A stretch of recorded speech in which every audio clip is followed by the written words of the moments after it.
in great relationships. It's just not translating yet. So. All right. Well, tell me what you mean by that.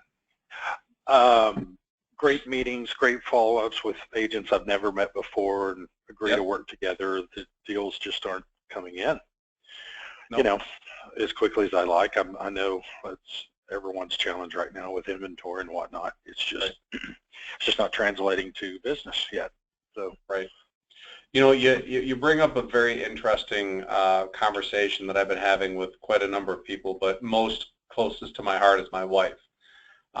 Many of you may or may not know, but Denise has been, she's been in Michigan now for going on, it'll be 2 years in July. I got her to move up from West Palm Beach, Florida. We got married this past September, and she's been with the company for several years, but she's been in the loan business for 30. And if I could have her here today, I would have loved having her talk about this because, say that again? Hello? sorry, anyway, so what? Say that again? I apologize. I just my phone switched from the phone to the Bluetooth in my car. Oh, no problem. No problem. That was the noise. So what she has been struggling with, and I'm just going to be totally honest with you because I think we're all in the same position at some point. She decided to take December off and really focus on family and the kids and all that other stuff. And so she ended the year just north of 11 million in closed loan volume, which for her is pretty decent considering she's been a single mom for a better part of 3 or 4 years. And it was a big deal for her to hit that volume number. But she took December off and she hasn't closed a loan since December. And she finally reached the place where she was, you know, she's really just disgusted and disappointed in herself. And she said to me something last night that really hit home. She goes, I've been in the business for 30 years, going on almost 30 years, and I still have months where I don't close a loan. She goes, but it's just so tiring. And I said, it kind of feels like rolling a ball uphill, doesn't it? And the moment you stop pushing that ball up the hill, it just rolls back over you, doesn't it? And then you got to go down the hill and get the ball and push it back up again. She goes, that's exactly it. And I said, that's because we all work really, really hard at our jobs. We all work really, really hard at what we do every day, but we miss out on tremendous opportunities to improve how easy this business could be. And she's been around me long enough. She's heard me coach, and sometimes it's not good to live with your coach. So I've got to learn to bite my tongue and not really kind of voice my thoughts every time I get a chance to. But we had this conversation a couple days ago, and I said, she goes, I want you to be my cheerleader. And I said, well, I want to be your coach. And she goes, well, what's the difference? And I said, a coach doesn't play the game, but a coach has played the game. They don't want to be a cheerleader for you. They want to push you and get you to the place where they know you have the potential to be. And I said, a cheerleader doesn't practice with you. A cheerleader doesn't design the plays for you, and a cheerleader doesn't ever step foot on the field. They're really out there, screaming and hollering and helping you feel good about yourself, but it doesn't ever really translate into performance. I don't know a single cheerleader that's ever had a direct impact on the game, but I think we can all attest that a coach has a direct impact on how we perform. We don't always like our coaches, but we do definitely respect them and understand that what they're telling us is for the best interest of the team and what we're after. And she has now bought into, and she did the lead tracker for a little bit, but she has now become obsessed with it. And the reason she's been obsessed with it is because she now understands what her business is really. It isn't about loans. She doesn't really care about how many loans she has in the pipeline. She cares more about how many referrals that she has coming in every day. And that's really where we're at today. You guys all have tremendous skill sets. You guys are all very, very good at communicating your value, and now more than ever, you guys have a definite advantage over many LOs because you have something of value to talk about. And to Todd's point earlier, you're right, it doesn't happen as fast as we would like it. But the meaning behind the story I told you was because she took December off, her March is iffy, but her April's starting to pick up. I honestly think that our business models, anytime we meet somebody for the first time and we do follow-up and we try to connect, it's not going to be instantaneous. I think there's a 60-day to 90-day window before you can expect to see any kind of true results. You might get an at-bat, you might get a referral, you might get a lead from these people, but to get a really solid foundation started where they're giving you all the business that they have, takes a couple, I think takes several weeks, couple months, but more importantly, it takes you filtering through a lot of these realtors that aren't ever going to be capable of referring you. I mean, Todd, of all the realtors that you met with, how many of them have a big enough or strong enough base of business where you could expect getting a referral from them once or twice a month? That's a good question. What I try to do is I go on MLS and I look at the production for last year. And I know that going into the meeting. And then I ask them, how was your year? What do you want to do this year? And some, you know, clearly think they're better than their numbers indicate. I mean, let's be honest, you know. But, you know, I mean, to answer your question, Doug, it's difficult to say, but I'd say half, honestly. I mean, it's all about building the relationships. These are people that I would work with side by side, but for whatever reason, the business is just not there. So it's hard getting in front of the whales, you know, in the industry. Oh, it absolutely is. It absolutely is. Absolutely is. Usually, I'm hoping to do it from a backdoor perspective. In other words, if I can hook up with some people that are in the same brokerage, and then the words start getting out, then hopefully I'll have a better foot in the door. I don't know. I don't know how to balance it, to be honest with you. So, as far as balancing, meaning, well, getting in front of enough whales, or you know, tunas, as we say, at least, and then hopefully.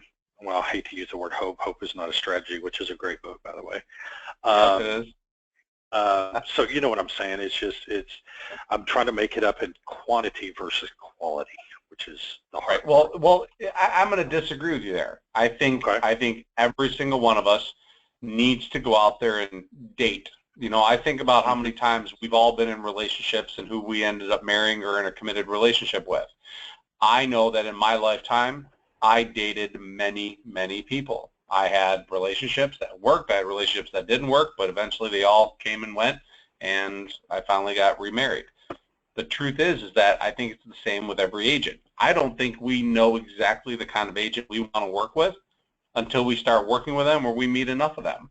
And so I truly look at, you know, the conversations that we have with realtors as like dating. You know what, I don't necessarily think, and again, guys, this is my own opinion. This is not me contradicting the strategy of the mortgage marketing animals or anything like that. But for me, the 12-week plan, I know the 12-week plan works. I talk to LOs every day that say that following up with somebody for 12 weeks works. I honestly think that after 4 phone calls or 5 phone calls, if that realtor isn't engaging with you and trying to strategize on how they can improve their business by knowing you, then there's a good chance that they're not the right agent for you. That's my opinion. I didn't end my career with 30 agents. I ended my career with 5. And to me, that says something. And so what we want to get into is understanding which agents are good for our business and are not. So last week I sent you guys a copy of the lead tracker. Is everybody on their computer? Does everybody have their computer screen up and running? Yes. I just got home. Yes, this is Dan. I'll be on in about 5 minutes. No problem. All right. So what I'm going to do, guys, is I'm turning on my computer screen. Here's what I want you guys to look at. This is my lead tracker in April of 2005. My lead tracker on the bottom tabs, if you guys can all see it, it just keeps going. Every year, every month, every year, every month, it just keeps going and going and going and going and going. Okay? What I want you guys to look at this is something that I felt has changed my value in my business more than anything. And this again is yet another tool that elevates you in front of your agents, and in some respects could actually be something you teach your agents to do as well. Again, about bringing yet another level of service to your agent relationships. So a lead tracker for me is every lead that I got, where it came from, the kind of lead that it is, what kind of status it was, contact information, and so forth. This document became the #1 form that I used every single day. This told me what my business looked like. So if you look at April of 2005, I had 6 current client referrals, 3 past client referrals, 10 past clients, 6 realtor referrals. I had 20. What's that? I'd say where is the, how did you know what month that was? I was trying to see if there was a date. How do you track that? If you go to the bottom of the lead tracker, I create a lead tracker sheet every month. Okay. So if you go to April of 2005, on the bottom is a tab, and I used one Excel document and just created tabs every month and as it rolled over. So when I did, when I did the next month of May of 2005, I had 30 leads, and then I had to create another sheet which rolled over. Okay. But here's what it taught me. I'll have to learn how to do that. So the bottom form here, where you guys see in row 47 and 48. Yeah. This is what my business looked like. This is where I knew my business came from. Look at my current client, past clients compared to my realtors. Is it any wonder that I only had 5 realtor relationships? You could look at my business and go, wow, you don't need realtors in your business. You have enough past client relationships and current client referrals that you're good. But getting Doug, 7 realtor, what's that? Can I interrupt there, Doug? Yeah, go ahead, brother. Yeah. I understand what you're saying here. The question I have is, when you're getting so much of your business on your own, did you then just, like, because there's going to be a lot of cases where you get the client before the realtor does now. Yep. So if that happens, did you just stick with those 5 realtors for referrals back to them? Yep. Okay. Yep. And here's why.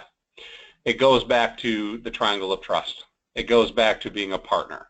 It goes back to, if I amplify relationships and I get a referral, I'm going to make sure that I repay you, that business. So the beauty of it was that some of my past clients were clients that came from these realtor relationships, and of course I had to steer them back.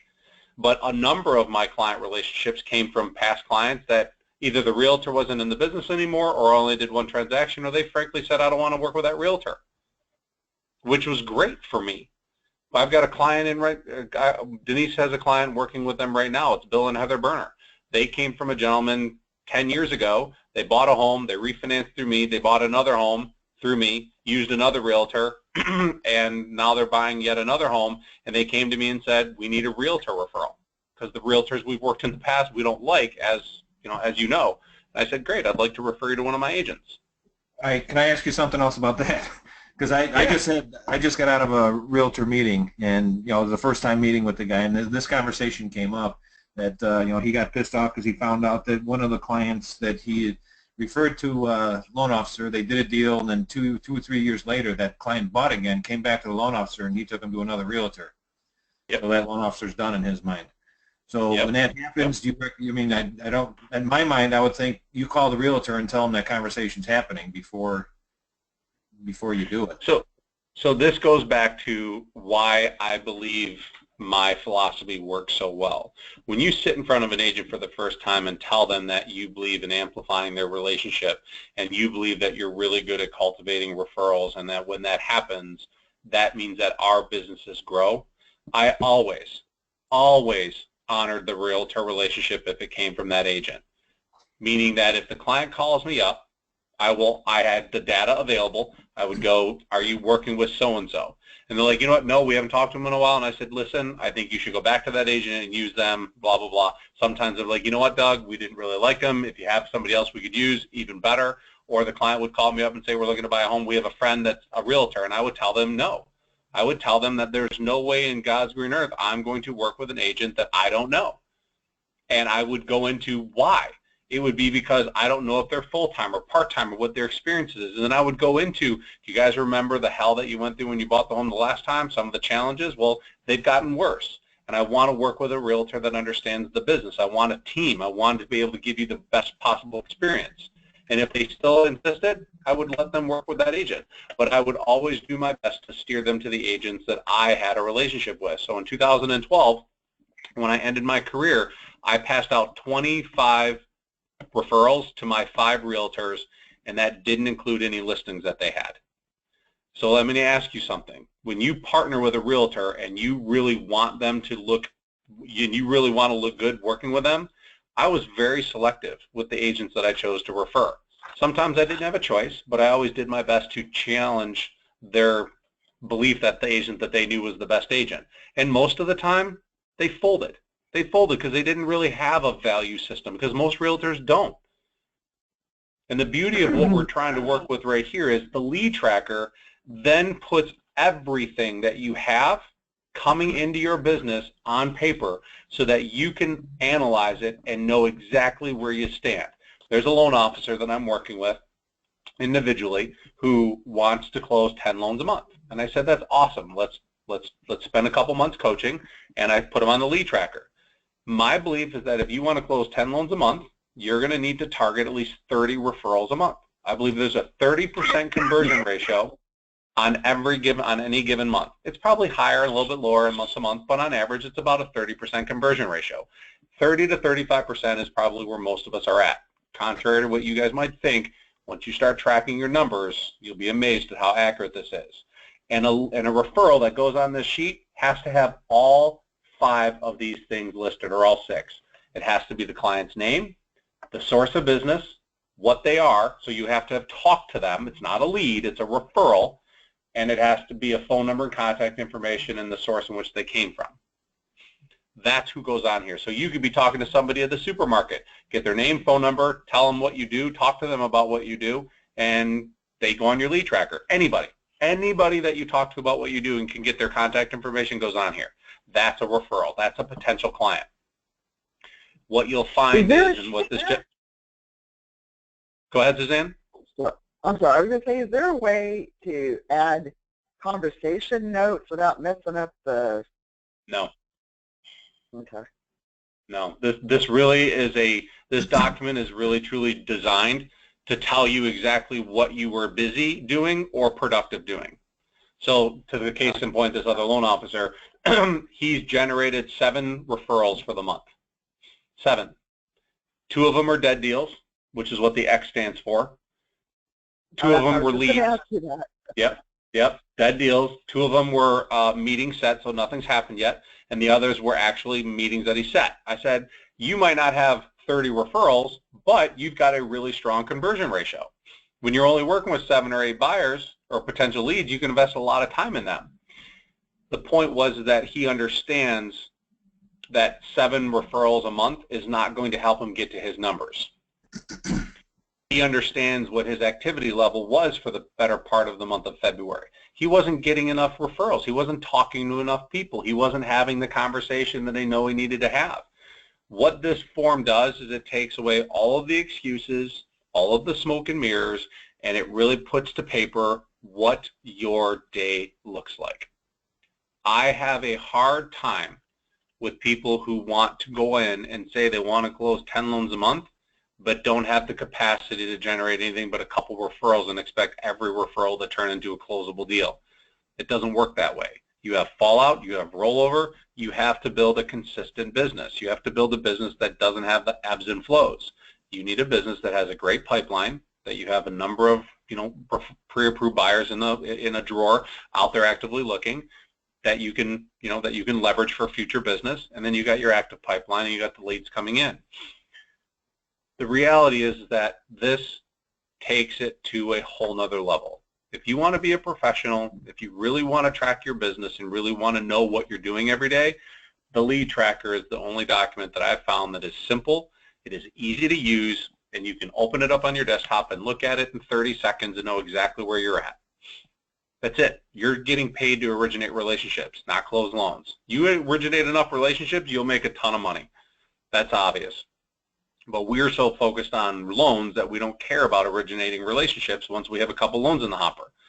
I have LOs that would be like, I've got 8 loans closing this month. I'm like, that's fantastic.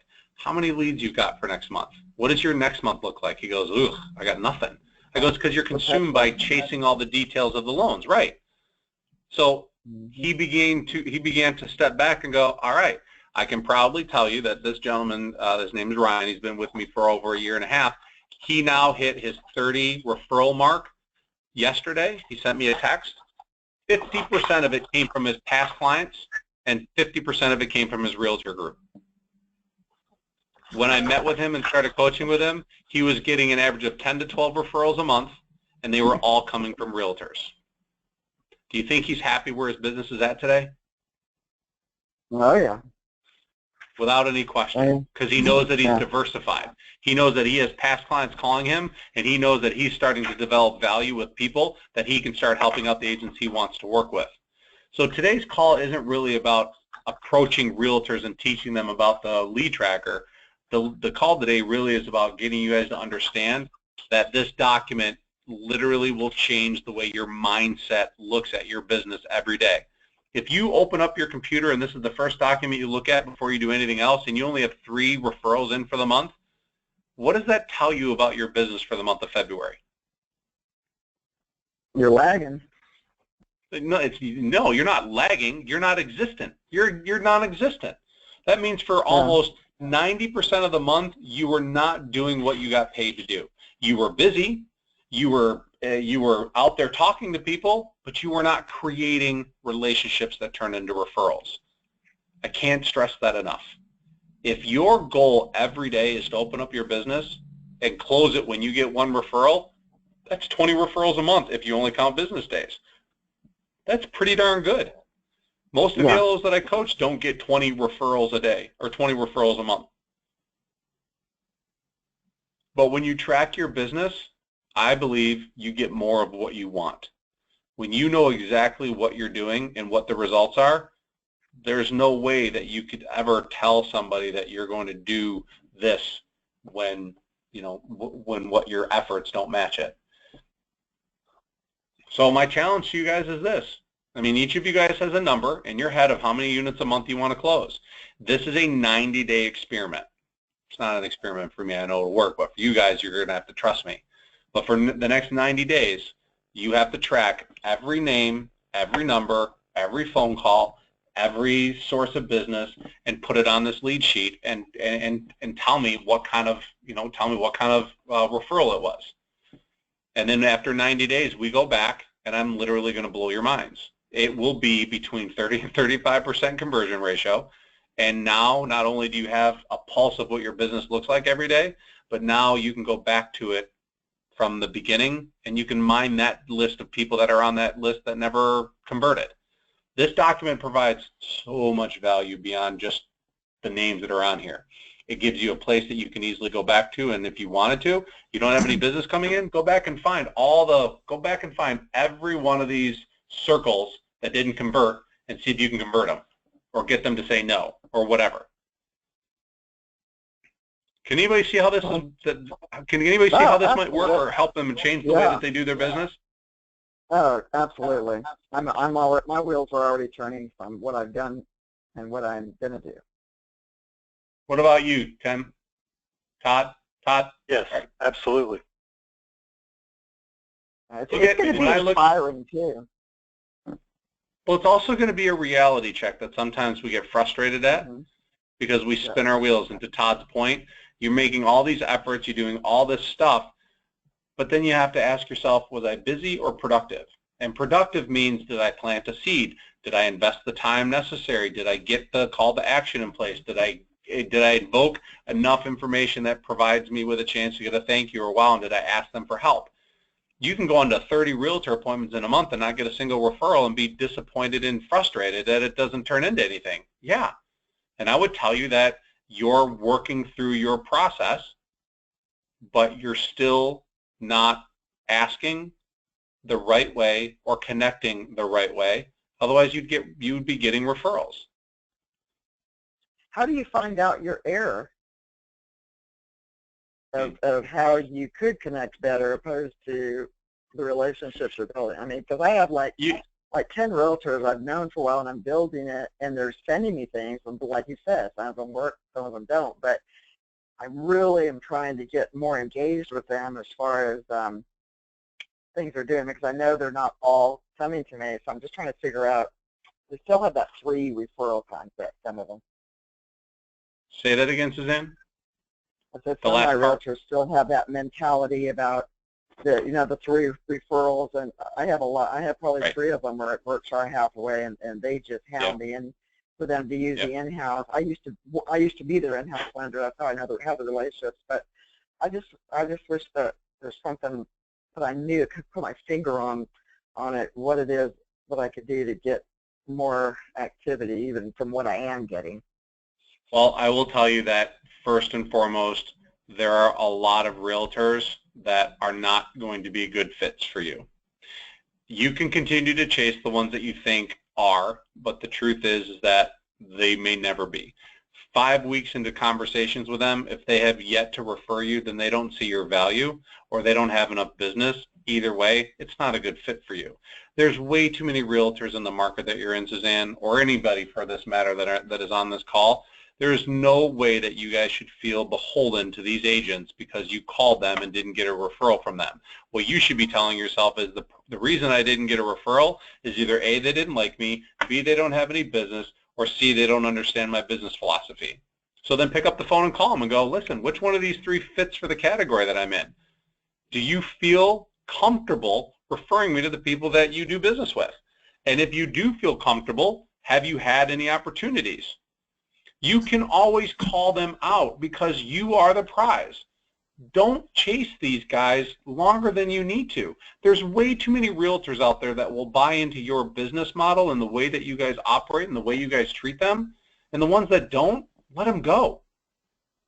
To sit there and try to spend 12 weeks convincing an agent who's never going to use you to call you is, in my opinion, Move on. it's worthless. It's Yeah. not that, I shouldn't say it's not worthless. It's you're hoping for somebody else to drop the ball and you to be standing there. I don't know if I like that philosophy as much as I like, listen, I have a referred-based business. I can generate referrals better than anybody. When I showed this lead tracker to my realtor partners, that was one of the greatest reasons why they wanted to use me, because I tracked the business better than they did. And they knew that if I ever got a referral from them that it turned into another loan, that I would give it back to them because I track this. I would show them all the years of history. They're like, man, you got this going on. And some of them actually used it to help them with their business. The smart ones will mention that. Absolutely. You pull this document out after 90 days when you sit in front of a realtor and go, how many leads did you get last month? And you drop this in front of them and go, this is how I track my business. Where's the differentiation factor now? You've now just got done talking about the triangle of trust and the principles of referability and the negotiate, the manage fears and expectation, the negotiate and consult. And then you pull this out on another call or another meeting. You're like, listen, I don't know whether or not I don't know, maybe you didn't believe me or maybe you don't understand, but here's an example of what my month looks like. Look at how many current client referrals that I get. 4, past client 5, past client referrals, or past client referrals 5, past clients 12. I have a ton of loyalty with the people. I have a database. I have people that know, like me, and trust me. You want to work with a loan officer that doesn't do this? I mean, you literally are coming to them with answers to questions that they're struggling with, that if they don't want to be a part of it, they're never going to be a part of it. And you'll never convince them otherwise. And this lead tracker gives you the chance to track the business and where it's coming from so that you can find out which agents are sending you crap deals, how many crap deals are sending you, so that you can cut them off. Or you can look at this and go, I got 5 referrals from one realtor in the past 3 weeks, and they're all possible transactions. I'm going to show a lot more love to this realtor because obviously there's something there. It puts everything at your fingertips so that you can adjust your compass every single day when you wake up and come into work. Hey, Doug, just a little housekeeping. The codes that are to the right of the spreadsheet, the CCR, PCR, can you tell me what those are? So on the bottom of the page, you'll see that on row 47, CCR, this is how it populates. And so CCR stands for current client referral. PCR is past client referral, which means somebody from my past referred me somebody that they cared about. Past client is a past client. Personal friend is PF. Realtor is realtor. Ad would be like Zillow, Truly, or something. Business relationship would be like your CPA, financial planner, attorney, whatever.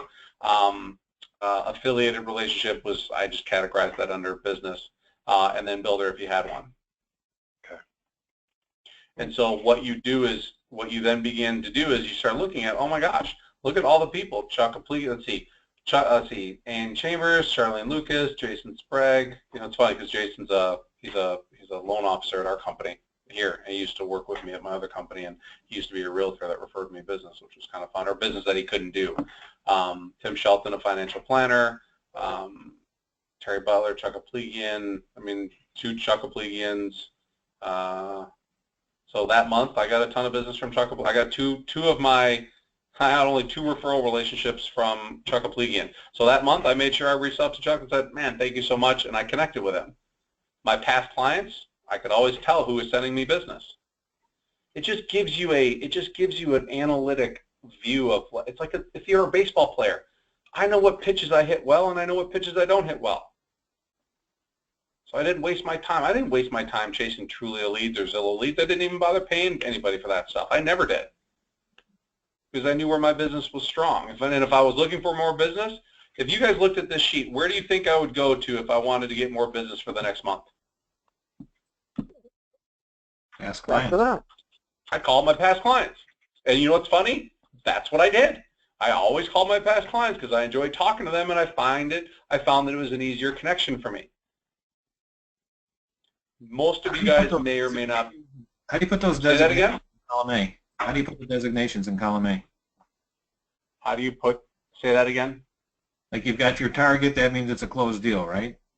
The target for me, what I did when I was using this was any target was a closable deal. That Right. meant that I took an application. How do you populate that in column A? Oh, just clicking. I just copied it. You just copy it and drag it and drop it in there. Okay. Right. So it was a manual process, but that was fun for me because every time I dragged a compass or a dartboard and I dragged it in there, I'm like, yeah, Carolyn Gray, Alan Carpenter, Mike. I mean, to me, I only did these when they were actually closable deals. Oh, so that's not a closed loan. That's something that's going to turn into a deal. That's something that was going to turn into a paycheck, correct? Okay. Doug, I have a question. Can I ask it to you right now, or are you going on to something else? Oh, no, please go ahead, ask Okay. away. All right, so what's it? I've got one realtor who, she's been in it probably about a year. She's a friend as well. And her following on clients is incredible because she used to be in a high-end advertising company. And a lot of them are cash deals, I mean big ones, like $1.8 million, something. And she takes them out, assuming they're cash buys, but I try to say, have you verified their assets? It'd be great. I can show them how to, not use it all and do this or that. How do you convert it? Because most of the people she's working with, God, it kills me because going to closings, they do end up being cash deals, but they could end up being, if I showed them certain programs that might be more effective for them rather than pulling out $800,000 or something. Is there any kind of something you say that might, allow me to contact them and get past the all cash thing? No, they don't need financing. Can't contact them. No, the only way that I have been successful with that was not talking to the realtor. I always found talking to the financial planner worked better for me. So I never chased. Yeah, but I don't have access Yeah. to that. Yeah. Yeah. The mindset of financial planners is where you stand to see the best opportunity to convert that mindset of being a cash buyer versus getting a mortgage. But even then, I mean, this is a realtor. Right. Right. But with a realtor, the realtor's not a financial expert, and a realtor that's going to put, a loan officer in front of them, it almost puts you behind an 8 ball where I don't think you'll ever get away from it. Okay. And So, one last question is I've got somebody that just got referred to yesterday, and they were working with another lender, and then one of my realtors, said, well, really need to work with Suzanne, so on and so on. So went through the whole interview, got everything down to the wire, but I was pulling their credit, I didn't get back with them, and, send them an email. And like within 10 minutes after I hung up and I was going to pull it, told him I'd get back to him this morning, he said, pause on pulling the credit and whatever. haven't bought for 19 years, really want to see your specific numbers because I'm not really going to be shopping lenders per se. I just, just met you, want to feel comfortable and kind of see a little bit about that. Is there anything when I do send the GFA to give some kind of a scenario that you have some added words for encouragement for him to kind of stay with me and quit, doing the pause? Did you meet with them first? No, I just got the call at 5 o'clock last night. Yeah, I would tell you never, ever, ever, ever send out a good faith estimate, ever. Okay. Ever. Because I know because I know they're going to use it to play me. That's all. Absolutely, absolutely. So here's the answer that I would give every time. But I don't do it in the GFE. I don't do it in actual GFE. I do it kind of an email body, kind of like some bullet points, and that's it. I don't actually send. Yep. I give them. But you know what I mean. I give them round numbers. I always just give them round numbers, ranges of rates, ranges of expenses, ranges of out-of-pocket. I don't break it down into prepaids and closing costs. I don't do any of that stuff. And here's the approach to this. I always responded with, you know what, Mr. Johnson, I appreciate that. I would, if I was in your shoes, I'd be looking for the same thing. The problem with my industry is that a lot of the stuff that people email out is very rarely ever accurate and is deliverable at closing. Because my business is 100% referred to me and because I care so much for the person who referred you to me, my information, I always put my best foot forward. But in order for me to do that, it requires me meeting with my clients face-to-face. It's just kind of a prerequisite that I have because I don't think I can be as good of a consultant for you and do the job that you need me to do sitting on the telephone when I only have half of the party that I'm talking to. I think it makes sense for all of us to get together. And at that point, if you'd like to meet with me, I'd be more than happy to go over all the numbers with you so that we could educate you and make sure you're making the right decision for your family. But I've made it a business decision that I don't just send out good faith estimates because I've seen too many of them by my competitors come back inaccurately. And to be honest, you don't know what you're looking at most of the time. And I would hate to have you take something that isn't in your best interest. So if you'd like to, go out there and find a couple other lenders, get their good faith and bring them into me and we'll go over them all. And I'll show you mine. But that's just the way that I choose to do business. Like what realtor would agree to take somebody out shopping for a house without a pre-approval? Like a stupid realtor, right? Yeah, they just listed. She just listed his house. So it's not like it's a hurry. So no, but I'm going to do an open house and do all that. But I do want to meet him face to face. But I was just trying to. And I would say that's when you do it. You said, listen, you have to have some skin in the game. I'm not going to just send out my good faith estimate to people because I know what that means.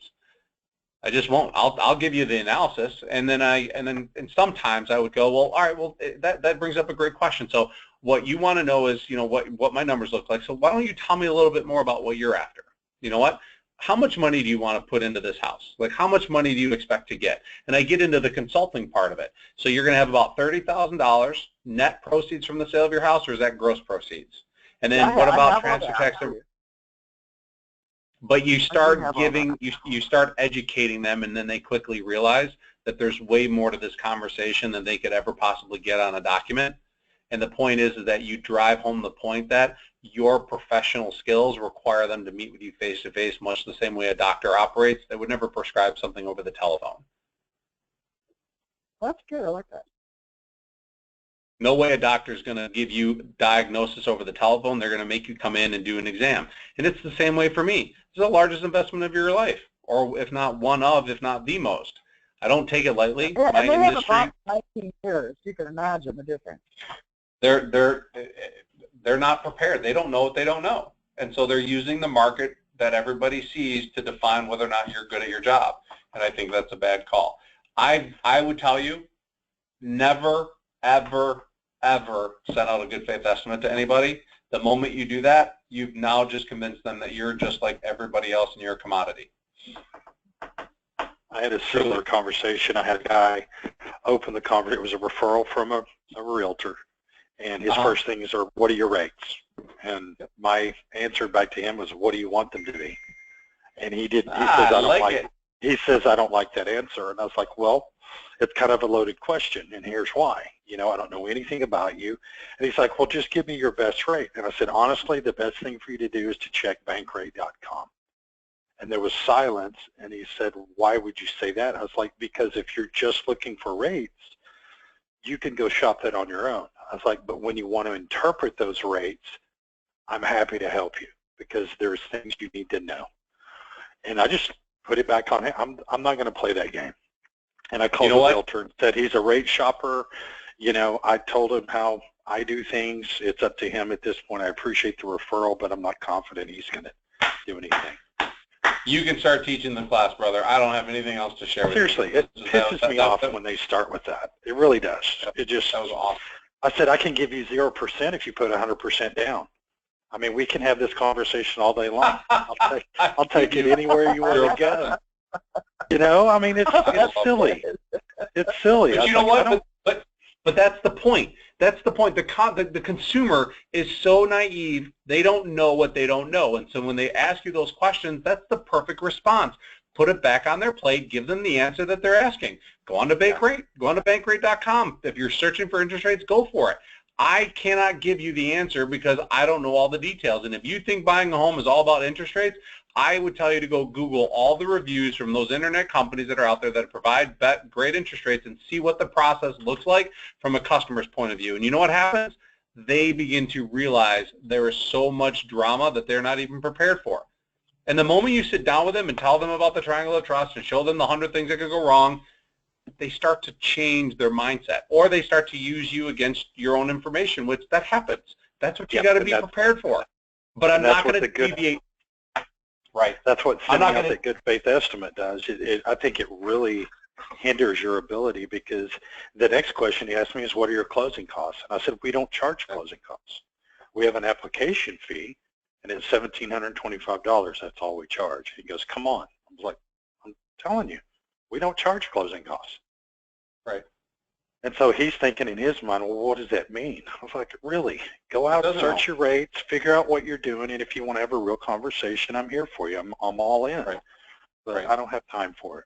So the arrogance that some consumers have is only because they're used to being the ones in the driver's seat. I don't think if this guy was to walk into a doctor's office, he's not going to talk to a doctor that way, or maybe he would. But you know what a doctor's going to tell him? You know what? I can't work with you as a patient. You think you know more about my business than I do. I'm not going to be the best physician to help you. And what makes a doctor different than us? We are a professional. We have experience. We've done 100 surgeries or 1,000 surgeries. We know this stuff better than they do. The point of this, the point of this is, you guys are absolutely right, is the lead tracker then starts to help you filter your ability to go, I don't have to put up with these guys because I've got 30 leads on my lead tracker this month. If it's the end of the month and I got a rate shopper, I'm going to be like, I'm going to pull what you just said.